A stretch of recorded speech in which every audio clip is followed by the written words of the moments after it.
So this balloon technique that we're going to do is, I've got a tray here, and the reason why I've got my tray, this is usually a tray that I would use for embossing, but I am using it today for this technique because it can get a little bit messy, and it can the water can spray about and stuff like that.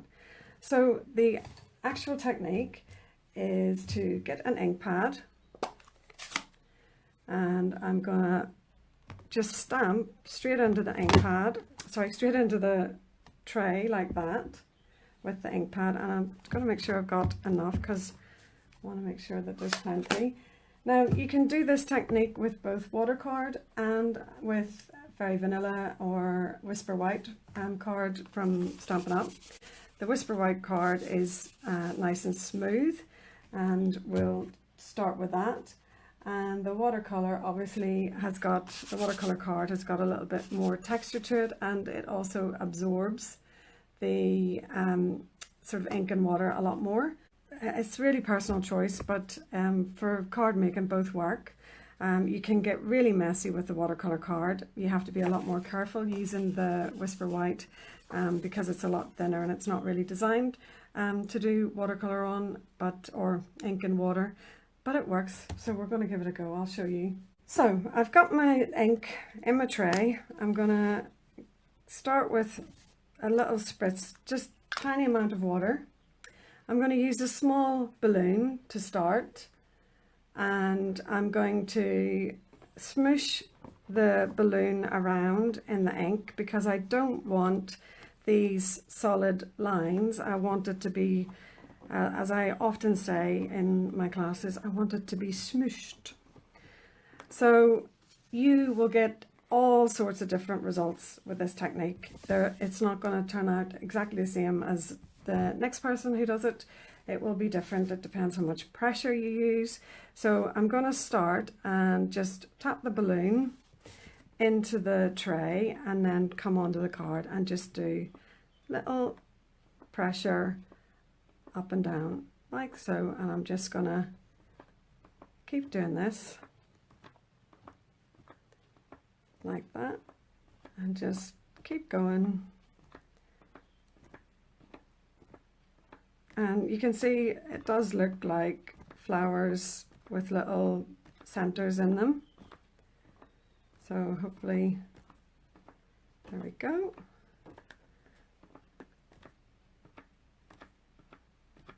Just go a little bit. It doesn't matter if there's white pieces, that's absolutely fine. We can have white, it doesn't have to be completely covered. So that's the first impression that we've got from using that technique. Okay, so I'm going to just set that over to one side so that that can dry. And now I'm going to get a piece of watercolor card now.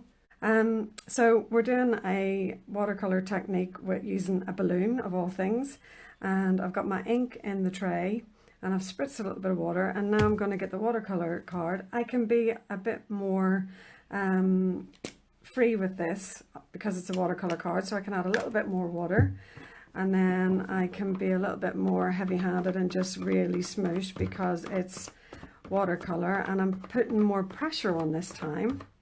So I'm just going to the tray, coming onto the card, going to the tray, picking up the ink, coming onto the card, and this is a lot more kind of free. I'm not being in any way particular of how it's coming on, and I'm just going to add a little bit more, and there we've got a totally different look.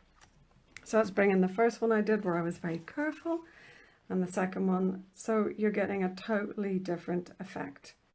And I don't want to put an ink pad into a wet tray, so I'm going to just dry the tray like so, and then I'm going to just add, so stamp the ink pad again into the tray, and then bit of a smoosh with water, and then we can again make sure you stir it up so that you're not getting those defined lines, because if you get the defined lines on the balloon, they will just stamp onto the paper. So I'm going to get another bit of watercolor, and I'll try the slightly larger balloon so you can see the difference. I don't even know how it's going to turn out, because as I say, every time you do it, it's different. You can see I've used all colours with this one last night. So I'm going to enter the tray, coming on here.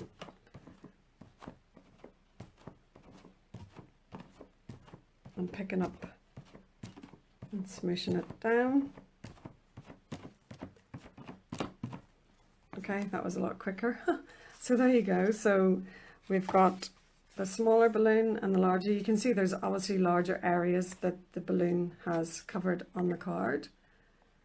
And then if we were going to do the sort of circle-y style, let's just see how that turns out. So I'll get the Whisper White card. Okay, so again, I'm going to just dry my tray. And I'll use a different colour just so you can see a different colour being used. So I shall try Coastal Cabana, and we'll stamp the Coastal Cabana in the tray now. Okay, and we shall have a bit of a smoosh. So I'm using a finer mist this time with the Stampin' Up spritzer pen there. Larger balloon, and I'm going to just stir it a little bit just to get rid of the hard edge lines, and then we're going to come on to the card, and you can see you get a larger effect with the circles. It's very smooth actually, using a balloon. It does give a really nice smooth texture. So I'm going to just show you. There you go, we've got the purple small flowers and the Coastal Cabana larger. Well, I'm just calling them flowers, they're kind of circly things, aren't they?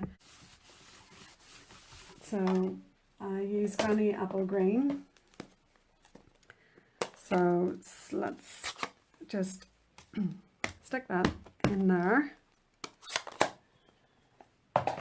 And spritzer is here. So spritz, and I'll need to make sure I don't ruin any of my nice things that I've made already today. So spritz, and yes, more water. Balloon, I don't know which one I use. I think it would have been the small one. Let's have a look. Oh, they're sticking together now. There is a little bit of purple on here, so I hope it won't transfer through, but we'll see. And literally, you just want to pop into the balloon, pop the balloon into the tray and just splosh. Splosh. Oh, I need to be less heavy-handed. Splosh. But you see, you're getting the flicks this time. So, and then yes, I did just lift it and let them run a little bit. Maybe I need to add a little bit more water. So let's just do one over there. Oh, this splodge is on my mat. Right, let me put my balloon there. Just gonna dry that off a little bit. But I'll still be able to add googly eyes to those. I'm just gonna move that over to one side and hopefully not put my elbow in it. And I shall dry my balloon off. This is a case of just really playing, because every time you do it, it turns out different. So I'm going to just go into maybe where it's not so wet and then splodge. Oh no, splodge, splodge. Oh, that's what I'm getting, splodges now. Splodge, that's a big splat. Splodge. Yeah. So you can see I'm getting splats off that. So it definitely has to be wet in the tray. And you need to use more pressure when you splat it down. So if I just do one on my grid paper here, so when you come down, you need to make sure there's lots of water. I don't know if I can show you on the balloon, the bottom of the balloon, but it needs to have quite a lot of drippage, if you can see. And then when you come on, just a heavy kind of splat. It's not as good on the grid paper, because you need the watercolor to act with it. But I'm hoping you get the idea with that. So I'm going to pop that over to one side. So look, if I just get my googly eyes out, got bigger ones here. So imagine if you had these ones now, and I've got, they're all static. I do apologise. So look, there, or you could have really, on these ones, like you could have really big eyes. You could have even like, just like, oh dear. Yeah, you can tell I'm going to have fun this afternoon. So yeah, there you go. So they work. So just play, and as I say, look, I've got 3. Oh, I might have even done it with that because it's more pointy. Try with different sized balloons, but I did find that the smaller one, like with just a little bit of air in it, give you a lot more flexibility. And for the card sizes we're using, it worked. I think if you were doing a big massive piece of artwork, you know, like a Jackson Pollock or something where you're just getting really splatty and messy, then yes, definitely you could use the larger size balloons. And if you're using the acrylic paint as well, I think the larger size balloon worked better. But if we're just using ink and water and creating card sized pieces of work, I would definitely say just have the small sized balloon. So yeah, but the world's your oyster with it, obviously, depending on what colour you use. You've just got to go and have a play. Well, I think I'm going to leave it at that. So we've done move a little quick impromptu at the end there. So last recap, very quickly, just to show you, and I shall bid you farewell. So I'm just going to turn this over so I don't get anything on my nice made cards. So there's what we've been doing today. That's that one, and there is another one somewhere, the blue one, but I moved everything out of the way to, oh there it is, to protect. So I hope I've inspired you to go and play with some blown up balloons and some ink and get messy, and enjoy the rest of your day. And please, if you do make something, share it on my page on Facebook. It's I Create Craft. So come along and have a look, and obviously I'm posting stuff that I've made on there every few days, and also sharing lots of instructions for different cards. Yeah, so have a lovely afternoon and take care everybody, and stay safe.